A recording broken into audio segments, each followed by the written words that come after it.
करते हैं तुझको सादर प्रणाम, गाते हैं तेरे ही गुण। दासी हूँ, जिसका शीर्षक है लूका का सुसमाचार 1 अध्याय उसका 38 पद में इस प्रकार से लिखा है।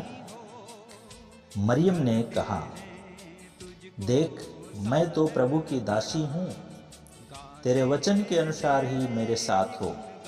तब स्वर्गदूत उसके पास से चला गया। परमेश्वर इस वचन के पढ़े जाने और सुने जाने पर अपनी आशीष प्रदान करे। प्रिय बहनों, प्रभु का धन्यवाद हो कि उसने हम सब बहनों को पिछले वर्ष स्वस्थ और आनंदित रखकर एक और शुभ अवसर दिया है कि हम सब अपने जीवन में प्रभु यीशु मसीह के जन्म दिवस को एक बार फिर से बड़े आनंद के साथ याद कर सकें। पिछले वर्षों में हमारे लिए चाहे कितना भी दुखद या सुखद रहा हो, चाहे हमें अपने प्रियजनों से बिछड़ने का या बीमारी से पीड़ित रहने का वर्ष रहा हो, पर आइए उस शांति के राजकुमार के जन्म की अद्भुत घटनाओं को जो 2000 वर्ष पूर्व इस पृथ्वी पर घटी थी, आज भी फिर से एक बार बड़े आनंद और उल्लास के साथ हम उसे याद करें। लूका का सुसमाचार उसका दूसरे अध्याय में हम इस घटना को बार बार पढ़ते हैं, जो हर वर्ष एक नए दर्शन और बोझ को लेकर हमारे मनों को अपने असीम आनंद से भर देती है। आइए आज हम प्रभु यीशु मसीह की कुंवारी माता मरियम और स्वर्गदूत के मध्य हुई वार्तालाप पर विचार करेंगे। ये घटना को पढ़ने से पहले ऐसा लगता है कि जिस समय मरियम अपने घर में अकेली थी, लूका का सुसमाचार उसका 1 अध्याय में जब हम पढ़ते हैं इस बात को, तो जब मरियम अकेली थी अपने घर में, उसी समय जिब्राइल नामक स्वर्गदूत मरियम के सामने उपस्थित हुआ और मरियम उस समय अपनी दिनचर्या के कामों में व्यस्त थी। उसने स्वर्गदूत और उस अद्भुत अभिवादन की कभी कल्पना भी नहीं की होगी।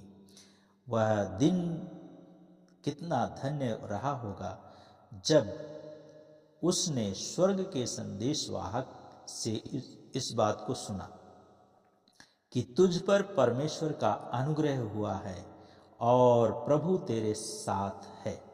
स्वर्गदूत मरियम को प्रभु की उपस्थिति की निश्चयता देता है। आगे हम पढ़ते हैं कि मरियम इस वचन से बहुत घबरा गई। अकस्मात एक अविश्वसनीय दृश्य को देखना और इतनी बड़ी बात की निश्चयता प्राप्त करना एक अद्भुत घटना थी। बहनों, आप स्वयं इस बात की कल्पना कीजिए कि यदि आप घर में अकेली हों और एक असंभव घटना घटे तो आपकी क्या प्रतिक्रिया होगी। मरियम प्रभु से जुड़ी हुई थी, इसलिए उसका प्रभु के साथ एक घनिष्ठ संबंध था। इसलिए वह स्वर्गीय संदेशवाहक के अभिवादन के विषय में सोचने लगी कि इस अभिवादन का क्या उद्देश्य हो सकता है, मेरा प्रभु मुझसे क्या चाहता है। इसी बात की कसमकस के मध्य में स्वर्गदूत अपने आगमन के उद्देश्य को प्रकट करते हैं मरियम का जीवन में, और वो कहते हैं, तू गर्भवती होगी और तुझे एक पुत्र उत्पन्न होगा। मरियम अपने प्रभु पर विश्वास करती थी। यह उसकी समझ से परे था कि परमेश्वर उसे एक असंभव कार्य को करने के लिए कह रहे हैं। अभी तो केवल उसकी मंगनी हुई थी। अपनी मानवीय और सीमित ज्ञान की शंका का निवारण करने हेतु वह स्वर्गदूत से कहती है, यह क्यों कर होगा, मैं तो उस पुरुष को जानती भी नहीं हूं। तो मरियम को यह दर्शन स्वर्गदूत ने दिया, और उसके बाद में जब हम उसका दर्शन के बारे में अभी यहाँ पर देख रहे हैं, तो उसका जो दर्शन है उसने प्राप्त किया। मरियम दर्शन को प्राप्त करने के बाद में अपने जीवन में वो प्रभु के लिए समर्पण करती है और दूसरी बात है यहाँ पे वो प्रभु के लिए अपने आप को समर्पित करती है। बहनों, कितनी बार प्रभु हमारे जीवनों में अद्भुत और असंभव कार्य करना चाहता है, परंतु प्रभु को अपने जीवन में कार्य नहीं करने देते हैं हम, और एक दुखी और परेशान जीवन जीना ही पसंद करते हैं। मरियम ने ऐसा नहीं किया। जो कुछ प्रभु उससे करने के लिए कह रहे थे वह एक आसान कार्य नहीं था। उसमें उसके संपूर्ण व्यक्तित्व के मान और सम्मान और जीवन का प्रश्न था। उसने प्रभु की आज्ञा के सामने अपने आप को समर्पित किया और कहा, देख, मैं तो प्रभु की दासी हूं, मुझे तेरे वचन के अनुसार हो। प्रभु की दासी होने का मतलब क्या है? यदि हम भजन संहिता 123 का दूसरा पद पढ़ते हैं तो वहां पे इस प्रकार से लिखा है, देख, जैसे दासों की आंखें अपने स्वामियों के हाथ की ओर और दासियों की आंखें अपनी स्वामिनी के हाथ की ओर लगी रहती हैं, अर्थात एक दासी हर समय अपने स्वामी या अपने स्वामिनी के हाथ के इशारे की ओर अपनी आंखें लगाए रहती है कि उसकी स्वामिनी उसे किस कार्य को करने की आज्ञा देती है, क्योंकि वह अपनी स्वामिनी के द्वारा एक मूल्य चुकाए जाने के बाद उसके दासत्व को प्राप्त हुई है। इसलिए वह अपने स्वामी की इच्छा और आज्ञा के अधीन है। अपने आप पर उसका कोई अधिकार नहीं। यदि वह अपने स्वामी के हाथ के संकेत की ओर ध्यान न दे तो वह एक सफल और आज्ञाकारी दासी नहीं कहला सकती। आगे इस प्रकार लिखा है, जैसे ही हमारी आंखें हमारे परमेश्वर यहोवा की ओर उस समय तक लगी रहेंगी जब तक वह हम पर अनुग्रह ना करे। एक दास या दासी को अपने स्वामी से दया की अभिलाषा रहती है। जितना अधिक दास या दासी आज्ञाकारी रहेगा उतना अधिक उसके स्वामी की कृपा दृष्टि उस पर बनी रहेगी। प्रिय बहनों, आपका क्या समर्पण है प्रभु के प्रति? क्या आपने अपने आप को प्रभु के लिए समर्पित किया है? उसके काम के लिए, उसकी योजनाओं के लिए, उसके साथ जीवन व्यतीत करने के लिए, उससे दुआ प्रार्थना करने के लिए आपने क्या समर्पण किया है प्रभु के लिए? तीसरी बात जो यहाँ पे दिखाई देती है, आज्ञाकारिता। मरियम स्वर्गदूत से कहती है, देख, मैं प्रभु की दासी हूँ। अपने प्रभु की दासी होने के कारण मेरा यह कर्तव्य है कि मैं उसकी आज्ञा का पालन करके ये साबित कर दूं कि मैं वास्तव में उसकी दासी हूँ। चाहे मुझे कुछ भी मूल्य चुकाना पड़े, मैं अपना संपूर्ण व्यक्तित्व आज्ञा पालन में लगा दूंगी और अपनी विश्वास योग्यता को प्रकट करूंगी, क्योंकि मेरे स्वामी ने मेरे लिए दाम चुकाया है। और मरियम की आज्ञाकारिता और समर्पण ने उसे संपूर्ण मानव जाति के उद्धारकर्ता की माता के नाम से जाना जाता है। यह उसके समर्पण और आज्ञाकारिता का प्रतिफल है। संपूर्ण बाइबल में हमने 2 महिलाओं के विषय में पढ़ा है जिन्होंने कहा कि मैं तेरी दासी हूं। दूसरी महिला का वर्णन 1 शमूएल 1 अध्याय 18 पद में हम लोग पढ़ते हैं, जहां हन्ना इस प्रकार कहती है, तेरी दासी तेरी दृष्टि में अनुग्रह पाए। हन्ना भी अपने स्वामी से विनती करती है और वह उस पर अनुग्रह करे, जैसा हम भजन 123 2 पद के दूसरे भाग में देखते हैं।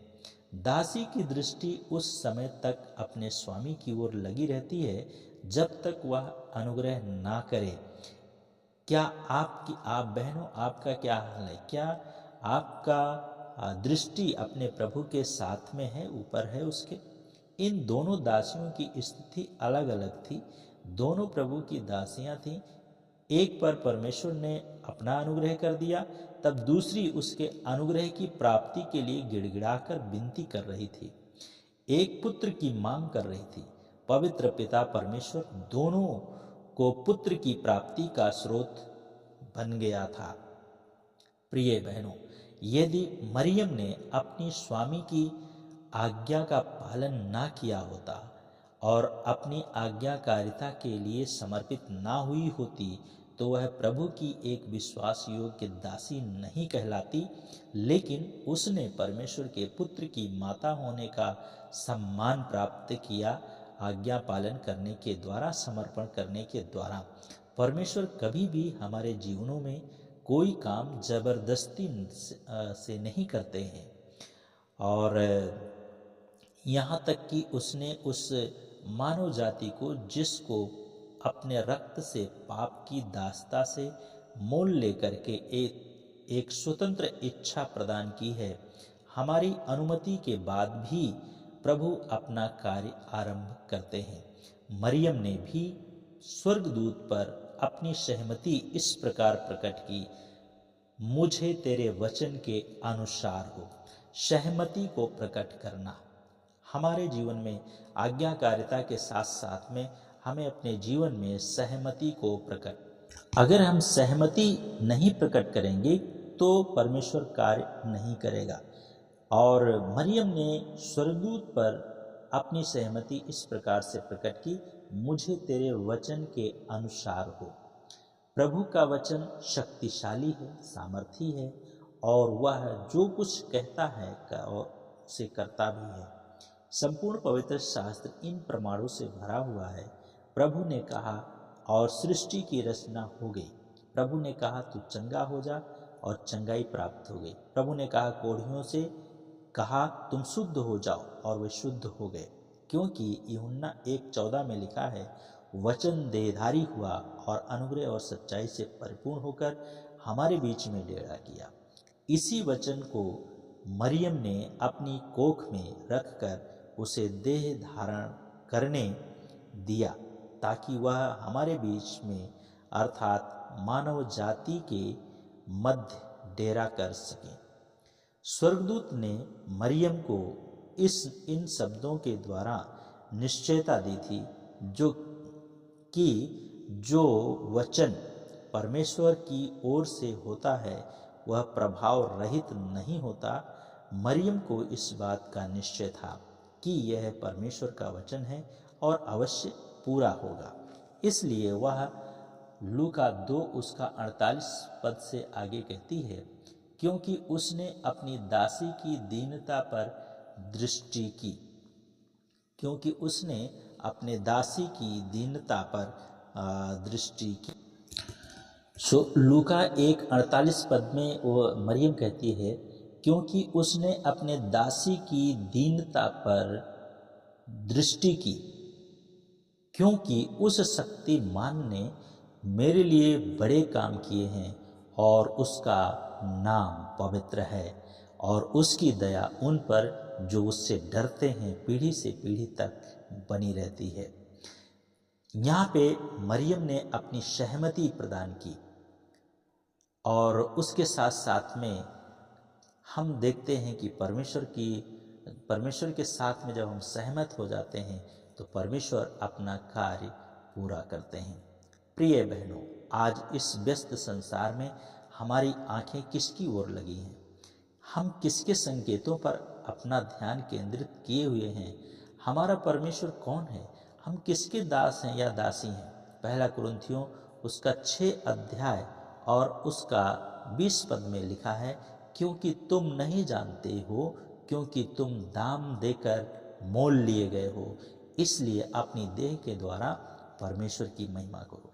यदि परमेश्वर हमारा स्वामी है तो हम निरंतर हर काम में उसके अनुग्रह के अभिलाषी होंगे। अपने मान सम्मान और व्यक्तित्व का ध्यान ना रखते हुए उसकी आज्ञा को पूरा करने के लिए हर मूल्य चुकाने को तैयार रहेंगे। बिना मूल्य चुकाए कुछ भी प्राप्त करना अस्थायी नहीं होता, वरन थोड़े दिन का होता है। प्रभु यीशु ने कहा, जो कोई मेरे पीछे आना चाहे उसे अपने स्वयं का इनकार करना है, तभी वह उस मुकुट को प्राप्त करेगा जो अविनाशी है। क्या आप हन्ना और मरियम के समान ये कह सकती हैं, मैं तेरी दासी हूँ? प्रभु ने अपने लहू से मुझे खरीद कर मेरा मूल्य चुकाया है। क्या दासी होने के नाते निरंतर मेरी आंखें मेरे प्रभु की ओर, उसके वचन की ओर लगी रहती हैं? क्योंकि यूहन्ना 1:1 में लिखा है, और वचन परमेश्वर था। क्या आप इस सामर्थी और जीवित वचन का पालन करती हैं? पिछले वर्ष में शायद हमने और आपने परमेश्वर की आज्ञाओं का पालन नहीं किया होगा या नहीं किया और उसके अनुग्रह से वंचित रहे। उसका भय नहीं था, इसलिए उसकी दया हम पर बनी ना रह सकी।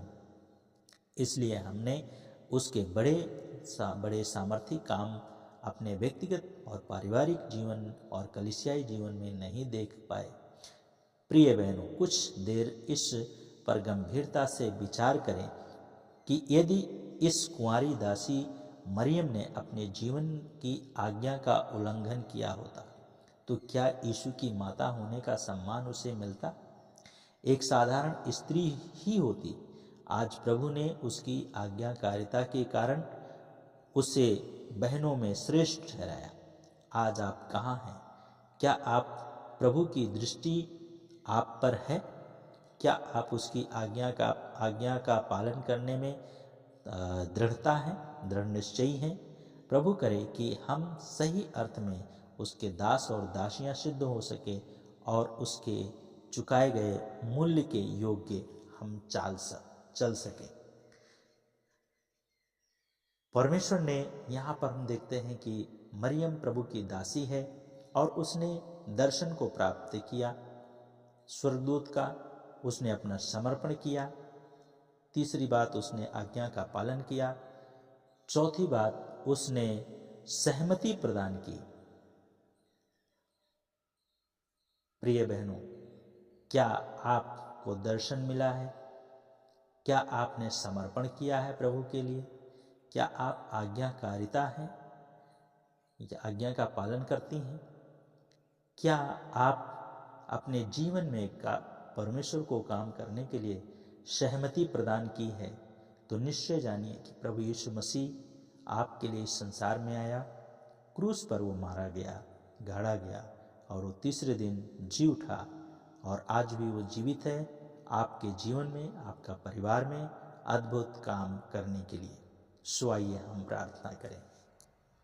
प्रभु यीशु, हम प्रार्थना करते हैं इन सभी बहनों के लिए, उनका जीवन में अद्भुत कार्य करने के लिए, व्यक्तिगत रूप से, पारिवारिक रूप से, कलीसियाई रूप से, सामाजिक रूप से आपका जीवन में कार्य करें ताकि ये बहनें आप में दृढ़ निश्चय के साथ आपके साथ चलते हुए आपकी महिमा कर सकें। हे परमेश्वर, आप दया करें। धन्यवाद के साथ उनके जीवन को आपके हाथ में देते हुए विनती को